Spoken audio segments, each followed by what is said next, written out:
Bienvenue sur Qui vous connecte, votre source fiable pour toutes les actualités de la République démocratique du Congo. Aujourd'hui, nous revenons sur les déclarations importantes du président Félix Tshisekedi concernant le dialogue national congolais et les efforts pour restaurer la paix dans l'est du pays.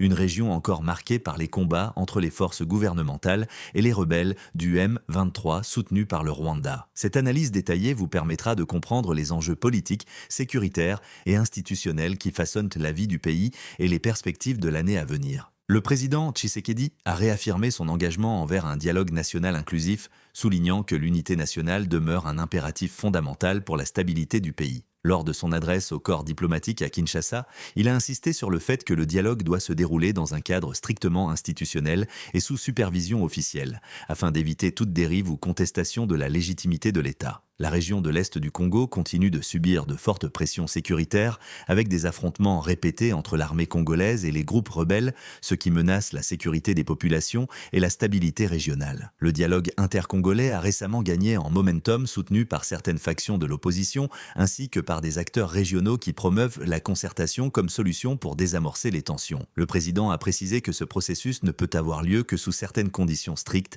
garantissant la continuité des institutions et le respect de l'ordre constitutionnel. Parmi ces conditions, le dialogue doit se tenir sur le sol congolais, excluant toute tentative d'internationalisation qui pourrait remettre en cause la souveraineté nationale. Le processus doit rester sous la supervision des institutions officielles afin d'assurer sa légitimité et d'éviter toute manipulation politique. Tshisekedi a souligné que le dialogue ne doit en aucun cas contester la légitimité des institutions élues ni annuler les décisions judiciaires existantes, protégeant ainsi l'État de toute paralysie institutionnelle. Certaines voix de l'opposition continuent de contester la réélection du président et critiquent sa gestion de la sécurité, mais Tshisekedi a insisté sur la primauté de l'ordre constitutionnel. Concernant la justice et la responsabilité, le président a affirmé que le système judiciaire continuerait son travail avec rigueur et impartialité, sans complaisance.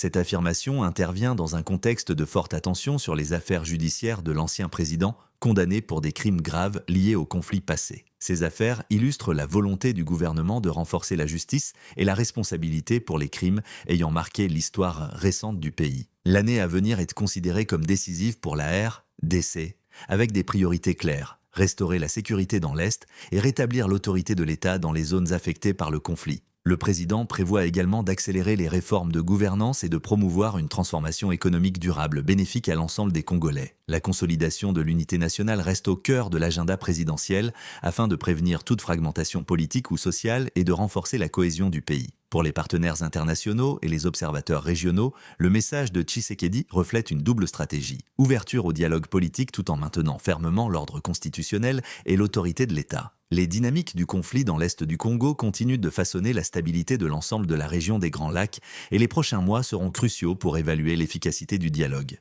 Ce dialogue doit compléter les efforts militaires, diplomatiques et judiciaires déjà en cours, garantissant ainsi une approche globale pour la paix et la sécurité. La population de l'Est du pays, fortement affectée par le conflit, espère que ces mesures me permettront de restaurer la sécurité, d'assurer l'accès à l'aide humanitaire et de créer des conditions propices à une vie quotidienne normale. Enfin, si le dialogue national est mené selon les conditions strictes fixées par le président, il pourrait constituer une étape majeure vers la réconciliation et la reconstruction durable de la RDC. En résumé, le président Félix Tshisekedi ouvre la porte à un dialogue national inclusif, mais ferme sur le respect des institutions et de la légalité constitutionnelle. L'année à venir s'annonce comme un moment clé pour le Congo, où sécurité, justice et réformes politiques devront aller de pair pour restaurer la confiance et l'unité nationale.